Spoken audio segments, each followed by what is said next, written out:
In the antenatal period, I think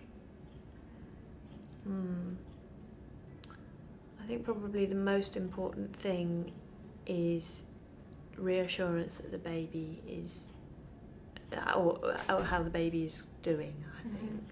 But I think also it's important to be realistic to mothers about the birth experience so that they kind of can prepare.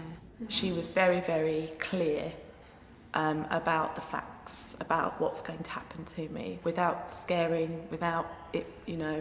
And that for me is really important, is to make sure that pregnant mums are informed and understanding what's going to happen. Now that's different for everyone, so it takes a very special set of skills in a midwife to be able to see how that mother's going to react to certain information. She really did devote her time to her ladies.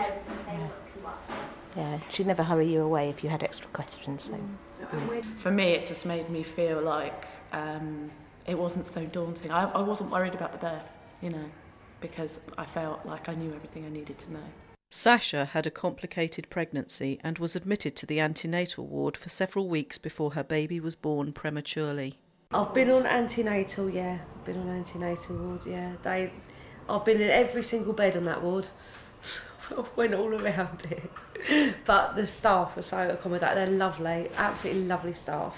Generally, the hospital's been really good because Sasha's been here a long time now.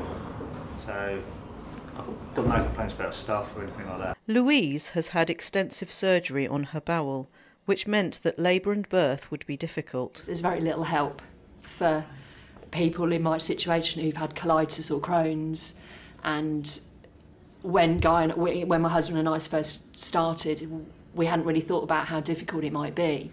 But I think from the off, when I first came here and had my first antenatal visits with Lucy, the midwife here, I think once I told people, they're actually very interested because, again, it's quite rare. It's, you know of many people that have this situation. So again, I felt a little loss because I couldn't talk to anyone.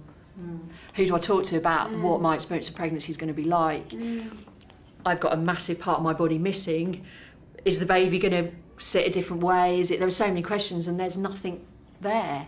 We had a lovely midwife, I have to say. In terms of professional care, as I went along, it was great. But there wasn't anyone that could tell me what it was going to be like. And I think there does need to be, you know, there are a lot of people that lose their bowel. There are a lot of women who will want to have children and, you know, what the hell do you do? You've got to find out what's going to happen to you. I joined the NCT as well and found them extremely useful. The antenatal classes there were very, very thorough, lots of them, very long, but no, a great support, because the NHS one was only 3 hours long, and trying to fit all of that information in 3 hours was quite difficult, so I was glad I joined the NCT. I had NCT antenatal classes, and there was a lot about the birth, and I think actually during the birth quite a lot of it's taken out of your control because you don't know what is going to happen, and perhaps the antenatal classes should prepare you a little bit more for after the birth as well, how to care for your baby when you know they're presented to you and you're like, gosh, you know, what do I do now?